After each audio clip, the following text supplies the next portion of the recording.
Hi, everybody. Thanks for joining me. Hope you're doing well. Yada, yada, yada. I'm just going to begin this one by saying this is not the best time to be recording. You're probably going to hear a fan in the background and you may hear some crashing around upstairs, but I work with what I have. If you've watched any of my videos, you know very well that I am no professional, so it should come as no shock. But anyway, I'm here because I just wanted to throw together a little reading and hobby update before the month is over. I've only actually finished one book since the last time I recorded a video, but I'll talk a little bit about that and what I'm currently working on and what hopefully will be upcoming for the month of August, and then I'll cap it off with showing you my latest Lego project that I recently finished. So, yeah, without further ado, let's dive into this mess. First of all, the book that I actually finished, unfortunately, is Jaws by Peter Benchley. Where to begin? Where to begin? It is the most annoying book featuring one of the most annoying characters I have encountered in a long time. And I am pissed off that I can't get back the time that I fritter reading the thing. And I say that as someone who wastes a lot of time. So, yeah, that's what I get for trying to read something lighthearted and fun. I've learned my lesson. But anyway, this thing, it is what I'd call a barely serviceable man versus nature story, smothered under a lot of smutty soap opera crap. I guess that's what the reading industry thought the masses wanted to lap up in the 70s, and considering the kind of sales it did, I guess they were right. But yeah, I don't even want to waste any more time talking about it. It's terrible. Don't recommend it. I guess you can't talk about this book without talking about the film. I'll confess that I'm one of those people. Jaws is fine. I like it well enough, but I don't consider it the masterpiece that some people do. Maybe I saw it a little bit too late in life for that. But let me tell you, that film is a heartbreaking work of staggering genius compared to this crap. So, yeah, if you want to hear me say anything more about it, Kevin Towle and I will be doing a buddy chat on August 2nd, which happens to be my birthday. It's also the anniversary of Hannibal's greatest tactical victory, which, go look that up. That's a lot more interesting than my birthday. But, yeah, check that out if you want to hear more talk about Jaws. I'm hoping it's going to resemble something like the printer destruction scene from Office Space, although that might not be enough. I don't want anything that's even recognizable as a shred of this book left after Kevin and I get done bashing this one. So, yeah, that's been advertised. I'll move on now. I will link Kevin's information below, by the way. Fun channel, highly recommended. But anyway, I've also been working on the second volume of my Thomas Jefferson biography, Thomas Jefferson and the Rights of Man by Dumas Malone. I guess that just says Jefferson. Sorry, I can't read, evidently. Have about 100 pages left. And yeah, that bookmark is a strip torn off of the top of a package of shredded cheese. Like I said, I make do with what I have. I think I was making enchiladas or something, which was probably met with, "Oh, I don't want that. Make me a sandwich." To which I probably replied something like, "Yeah, you can haul yourself up out of that chair and slop yourself, piggy. I ain't no short order cook." only with a lot more cussing. But anyway, this book you can roughly divide into two parts. The first part, I think, begins in, I'm wanting to say 1784. It's from when Thomas Jefferson goes to France to replace Benjamin Franklin for, I guess you'd call it a diplomacy tour. And that section of the book consists of a lot of schmoozing with very important jerks, a lot of negotiations for trade agreements, concerns about tobacco monopolies, consular conventions, a lot of Jefferson's traveling and where he bought his luxury goods, and like I said, who he was dining with, who he was having tea with. Towards the end of it, you get the French Revolution getting started in the background, Jefferson's observations about that, which were very naive, I must say. But I'll admit that section of the book was a struggle. Just very fine details about a lot of things that I just can't bring myself to care much about.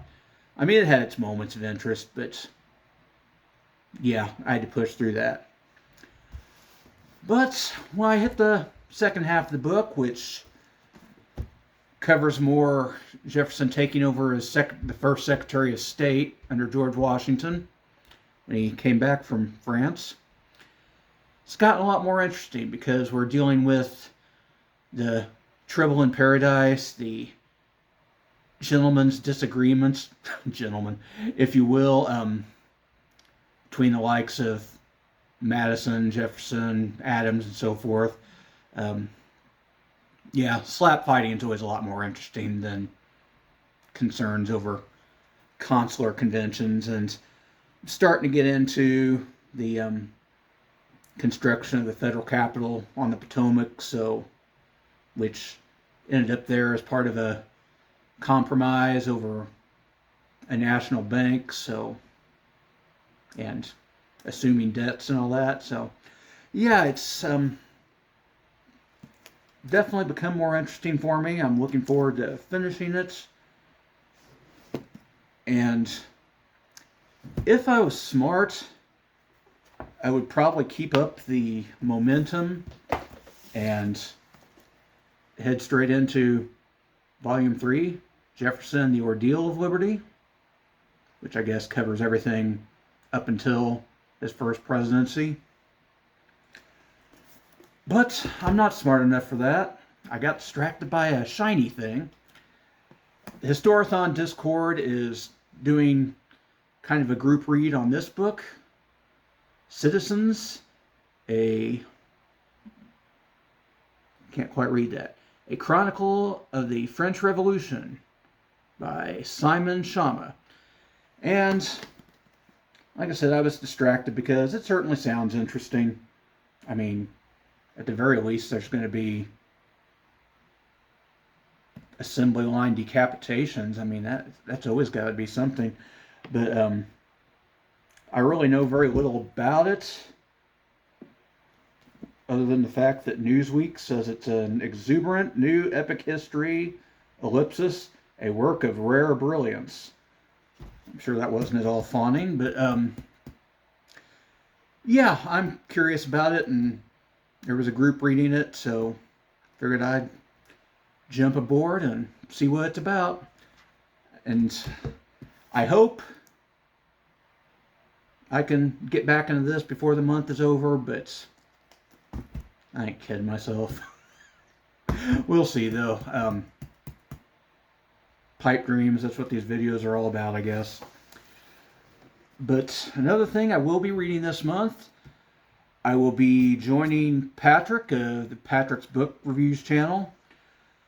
Which about that channel, I'll always say, stop watching this right now and go watch Patrick.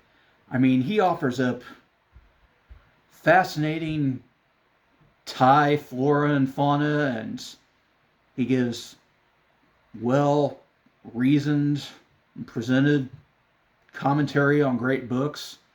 I give you boring temperate region animals and plants, and my book analysis pretty much amounts to I like book have pages, book interesting. So yeah, but anyway, I'm going to be reading this with Patrick. I recently read Don Quixote with him, which was actually a reread for him, and enjoyed that very much. And now we're going to read this, Name of the Rose by Umberto Eco. And this is actually a reread for me, so we're kind of doing the inversion thing. I mean, I know I enjoy it. I certainly hope Patrick does. And along with that, I'll be reading through this little booklet, The Key to the Name of the Rose.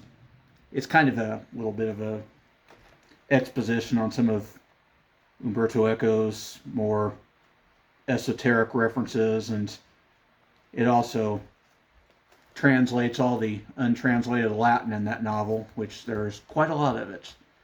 And I'll just say my Latin is as rusty as the roof of a Tennessee cat house. I guess I shouldn't say that. I don't know anything about the oxidative state of any roofs in Tennessee, cat house or otherwise, so you get the point though. My Latin is weak. So yeah, looking forward to that. And here's one of those pipe dream things.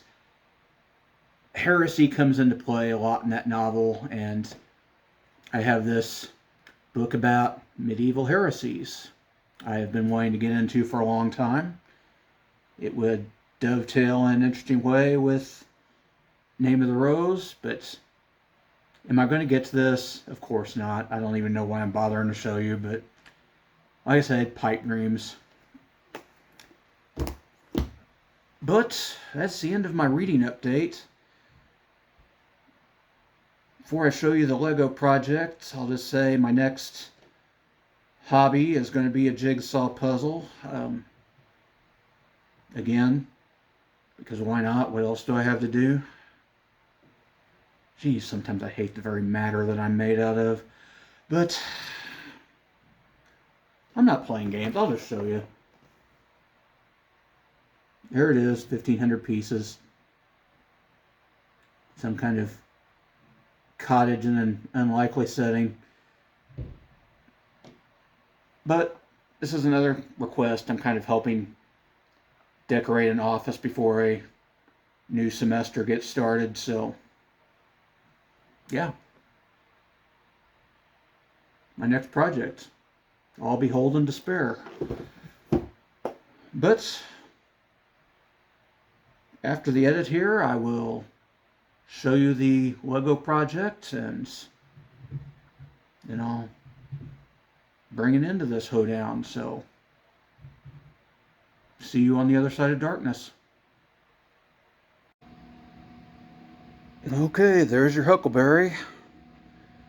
It's kind of a 3D construction of Vincent van Gogh's The Starry Night.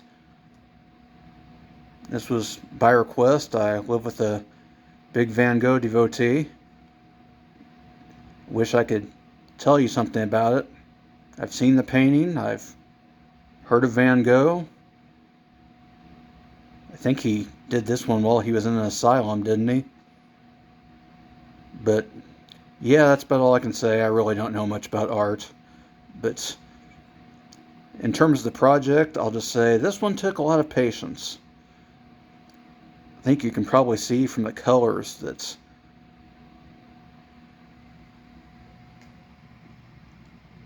yeah, all these were little individual bricks, and it took quite a while to assemble.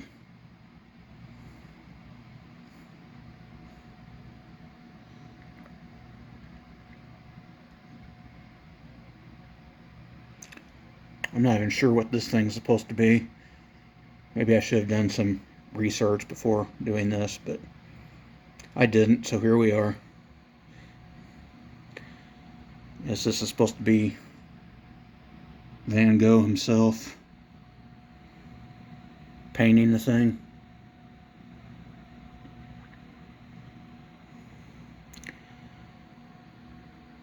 So yeah, that's that. I'll show it to you with lights. And there you go.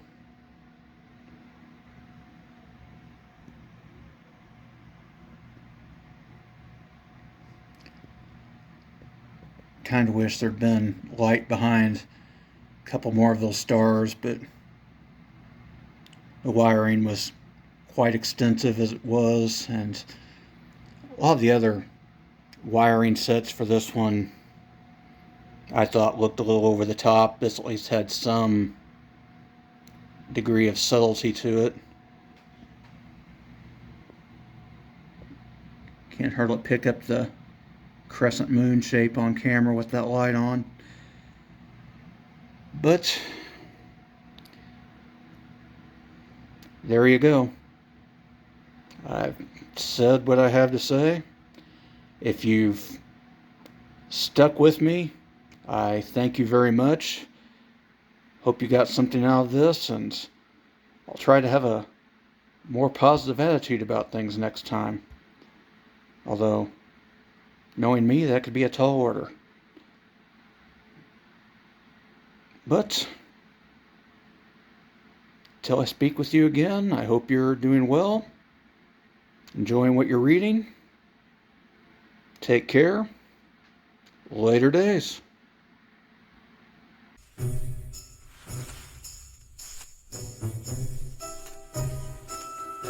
But am I not turtly enough for the Turtle Club?